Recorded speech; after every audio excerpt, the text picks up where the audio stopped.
سلام دوستان، من مریم امیری هستم و خوشحالم که شما من رو همراهی میکنید.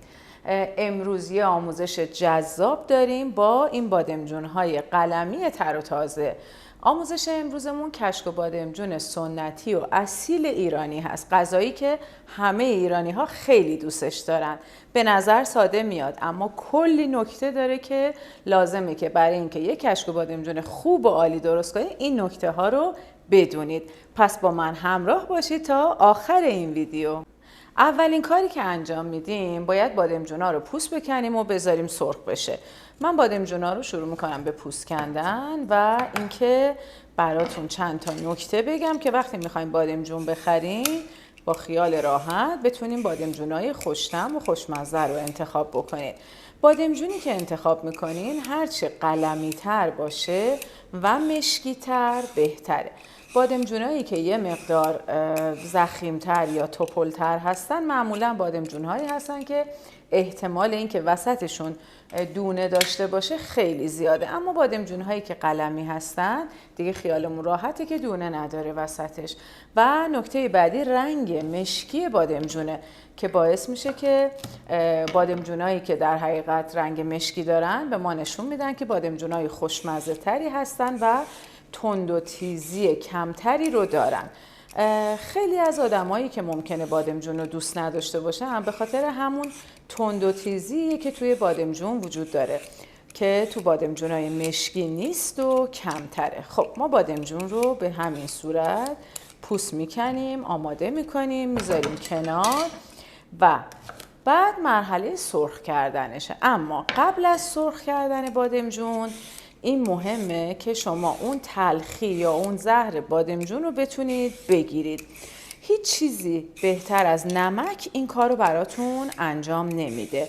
هم میتونید بادمجون ها رو بعد از پوست کندن داخل یک کاسه مخلوط آب و نمک قرارشون بدین به مدت 20 دقیقه و هم میتونید نمک رو مستقیم روی بادمجونا بریزید. من این روش دوم رو ترجیح میدم همیشه، یعنی اینکه همیشه نمک رو مستقیم میزنم به بادمجون.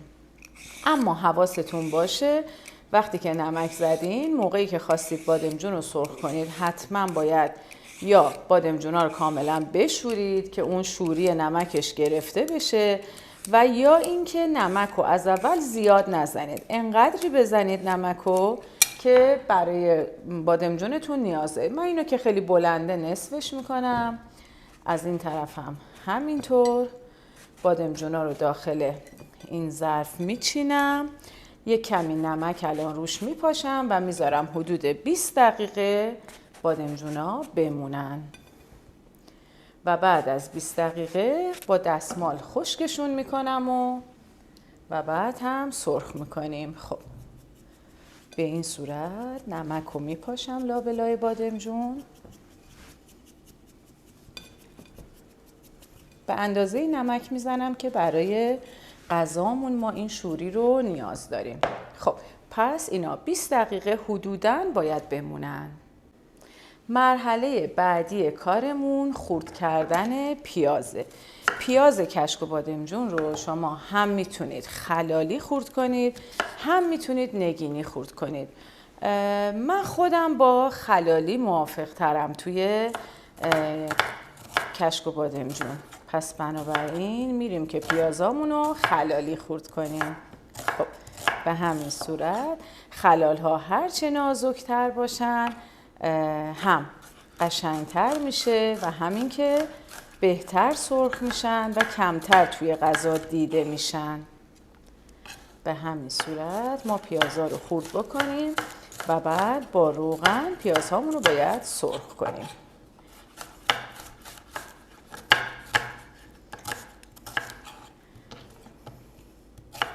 یکی از لذت بخش ترین بخش های آشپزی همین خرد کردن سبزیجات روی تخته است.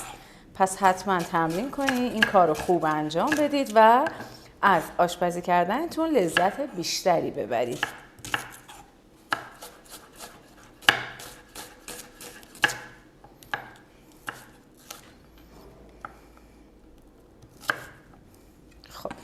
پیازا خورد شدن. این تابه رو فعلا من میذارم کنار چون برای بادمجون میخوام و این یکی رو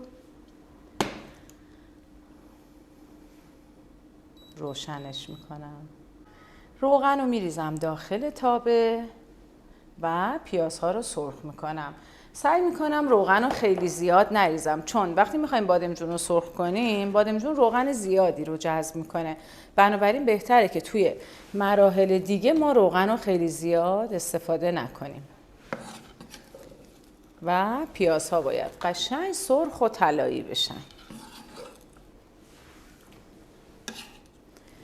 توی این فاصله تا پیازها دارن سرخ میشن ما اینجا چند حبه سیر داریم که سیر رو میخوایم کاملا له کنیم. حالا بیاین که من بهتون یه تکنیک بگم که بتونید سیر رو حسابی له و نرم کنیم. با چاقو و تخته مثل پوره سیر رو لطیف کنید.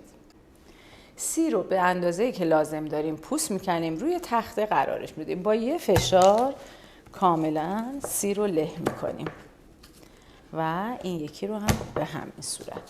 بعد از اینکه سیر رو له کردید بدون اینکه خورد کنید چاقو رو خیلی محکم به این صورت بکشید روی سیر تا یه مقدار له تر بشه، یعنی در حقیقت برش روی سیرمون ایجاد نمی کنیم. وقتی به این مرحله رسید در این حد خورد شد یک کمی بهش نمک بزنید. اون نکته خیلی مهمی که گفتم اینه، نمک به سیرمون میزنیم و مخلوط میکنیم و یه کوچولو صبر میکنیم. وقتی نمک به سیر میزنیم نمک باعث میشه سیر کاملا نرم بشه. کلا نمک سبزیجات رو نرم میکنه. اینجا هم وقتی ما به سیر نمک زدیم چند دقیقه که منتظر بمونیم زمان زیادی لازم نیست، خیلی کوتاه. نمک ها کمک میکنه سیر نرم میشه و بهتر له میشه و حالا دوباره به این حالت ادامه میدم. خب سیرمون کاملا پوره شد، کاملا له شد و آماده است که توی غذا استفاده بشه. پیاز که سرخ شد بعد سیر رو بهش اضافه میکنیم. خب الان میخوایم بادمجونا رو سرخ کنیم. ببینیم بادمجون حدود 20 دقیقه مونده و قطره های رطوبت و آبی که روی بادمجونا شما الان میبینین هم در حقیقت همون تلخی یا زهراب بادمجونه که با کمک نمک خارج شده. الان باید بادمجون رو کاملا ما خشک بکنیم. از یک تنظیف پارچه‌ای استفاده میکنیم که اینها خیلی خیلی بهترن نسبت به دستمال‌های در حقیقت آشپزخونه و اینها. بادمجونا رو میچینیم اینجا و تنظیف رو برمیگردونیم، کاملا روش فشار میدم و بادمجون رو خشک میکنم و بعد این بادمجون ها رو داخل روغن قرارشون میدیم.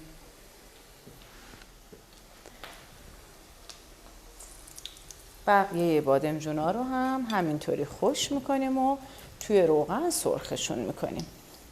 بهترین حالت سرخ کردن بادمجون حرارت کم هست تا بادمجون ها کاملا علاوه بر سرخ کردن مغز پختم بشن. البته درسته که ما این بادمجون ها رو بعدش دوباره میذاریم بپزه برای این غذا، ولی خب از همین اول اگر مغز پخت بشه طعم بهتری رو ما توی غذامون خواهیم داشت. خب 2-3 تای دیگه مونده، ببینیم میتونیم جا بدیم توی قابلممون توی تابمون یا نه.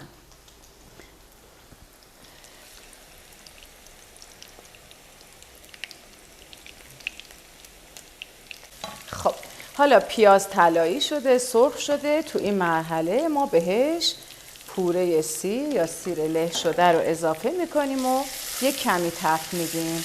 بهتره که وقتی سیر رو اضافه کردید دیگه خیلی طولانی روی حرارت نمونه، چون سیر خیلی زود میسوزه، مثل پیاز نیست که تایم سرخ شدنش طولانی باشه. تو همین لحظه من بهش نعنا رو اضافه میکنم، نعنا خشک، و همینطورم یک کمی هم زردچوبه بهش اضافه میکنم و دیگه از روی حرارت برش میدارم. ببینید نعنا هم که خیلی خیلی زود میسوزه، پس بعد از ریختن سیر و نعنا باید خیلی زود از روی حرارت برداشته بشه. این مواد رو آماده میذارم تا بادمجونا سرخ شه و ادامه کار رو بهتون نشون بدم. یه طرف بادمجونا که سرخ شد برمیگردونیم تا اون سمتشون هم کاملا سرخ بشه. بادمجونا رو زود برنگردونید، اجازه بدید قشنگ رنگ بگیرن و رنگ بادمجون سرخ شده باید حالت عنابی بشه. بادمجونی که عنابی میشه فوق‌العاده خوشمزه میشه، حالا چه توی خورش بادمجون، چه توی کشک بادمجون یا توی هر غذای بادمجونی دیگه ای. طرف دیگه‌اش رو هم اجازه میدیم باز بمونه تا قشنگ سرخ بشه. بادمجونا رو سرخ کردیم، از توی روغن درشون آوردم. ببینین همون عنابی که گفتم در همون حد و اندازه من این بادمجونا رو سرخ کردم. نگاه کنین توی اینجام که مونده توی بشقاب، ولی خیلی دیگه روغن پس نداده چون نمک زدیم و اینها، یه مقدار جذب روغنش رو کم کردیم. حالا مرحله بعدی درست کردن کشک و بادمجون میشه این که ما این بادمجونا رو داخل تابه میریزیم و پیازداغی رو که همراه با سیر و نعنا آماده کردیم بهش اضافه میکنیم. البته من یه مقدارش رو برای روی کشک و بادمجونمون نگه میدارم و بقیهش رو میریزم داخلش. میتونیدم کامل بریزید داخلش که پر پیازداغ بشه، برای روش یه پیازداغ جدا دوباره آماده بکنید. اینم که آماده کردیم. خب نمک دیگه بهش نمیزنم چون به بادمجونامون ما نمک زدیم و کشک رو هم همین الان میخوام بهش اضافه کنم. خیلیا میگن که باید بذاریم این بپزه یه مقدار بعد کوبیده بشه بعدن کشک اضافه بشه، ولی من کشک رو از همین الان اضافه میکنم که با خودش بجوشه و اینطوری خیلی خیلی خوشمزه تر میشه. پس کشک رو هم ما اضافه میکنیم و یک کمی هم آب برای اینکه بهتر بپزه و جا بیفته. البته آب زیادی رو اضافه نمی کنیم چون ما بادمجونا رو با حرارت کم سرخ کردیم و قشنگ مغز پخت شده، خیالتون راحت باشه. این مواد رو میذاریم کنار بپزه. اواخر پخت میخوام بهش گردو اضافه کنم زمانی که بادمجونا رو میکوبم و لهشون میکنم. خب پس بذاریم تا این بپزه و ما بریم سراغ خرد کردن گردوهامون. گردوها رو روی تخته قرارشون میدیم و خردشون میکنیم. بهتره که سایز نگینی خرد بشن. البته میتونید گردوها رو به این صورت با دستم خرد کنید، دیگه بستگی داره که شما برای خرد کردن چطور راحت تر هستید. نگینی خرد میکنیم و آماده میذاریم تا زمانی که کشک و بادمجونمون جا افتاد، زمانی که بادمجونا رو کوبیدیم گردو رو اضافه کنیم. الان ببینین بادمجونا قشنگ پخته شدن و الان وقتشه که ما این بادمجونا رو بکوبیم و لهشون کنیم. البته وقتی که آروم آروم و خوب پخته میشه حتی نیاز به گوشتکوب هم نیست، یعنی شما با همون قاشق هم که دارید هم میزنید این آروم آروم خودش باز میشه و کوبیده میشه. بعد از اینکه باز شد و کوبیده شد بعد گردویی رو که خرد کردم حالا بهش اضافه میکنم. کاملا اینو نرمش میکنم. خب الان گردو رو اضافه میکنم بهش.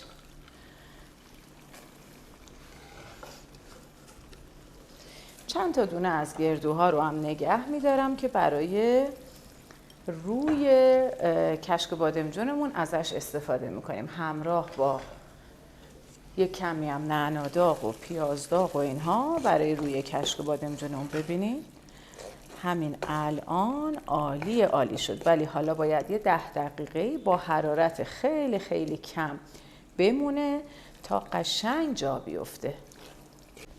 زمانی که قشنگ این بادمجونتون از کف تابه جدا میشه و روغنش رو پس میده به روغن میفته، یعنی اینکه دیگه آماده است. خب بریم برای سرو کشک بادمجونمون. بادمجونمون رو داخل کشک بادمجونمون رو داخل کاسه مناسب میریزیم. بهتره اینو بیارم این طرف و بعد روشو با نعناداغ، سیرداغ، پیازداغ و همینطور با کشک و گردو تزیین کنید. من همیشه یک کمی اون نعناداغ و کشک داخلش رو یه ذره کمتر میریزم که برای تزیین روش بتونم فراوون و با خیال راحت از این مواد استفاده کنم. به به، جاتون خالی همتون. خب این رو میذارم اینجا. خب یه کمی کشک حالا بریزم روش. حتی به نظر من بدون تزیینش هم خیلی جذابه. ولی خب با یه تزیین کوچولو میتونه جذابتر هم بشه. خب از همین پیاز داغ و نعناداغ یکم بذاریم وسط میریزیم. وسطش از این میریزم و چند تا دونم گردوی درسته رو اینجا میذارم روش.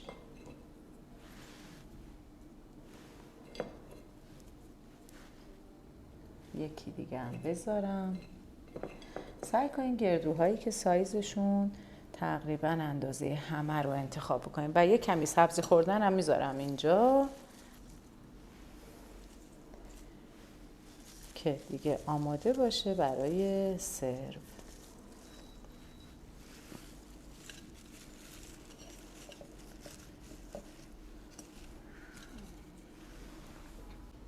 کشک و بادمجون خوشمزه و اصیل ایرونیمون آماده شد. بیاین که ببینیم با هم دیگه عجب کشک و بادمجونی شد. این غلظت و قوام کشک و بادمجونمون که حسابی هم جا افتاده. امیدوارم شما هم درست بکنید و لذت ببرید و نوش جونتون باشه. اگر از این ویدیو لذت بردید، دوست داشتید و نکات آموزنده‌ای براتون داشت، خوشحال میشم که کانال من رو سابسکرایب کنید و ویدیوهای بیشتر من رو هم ببینید.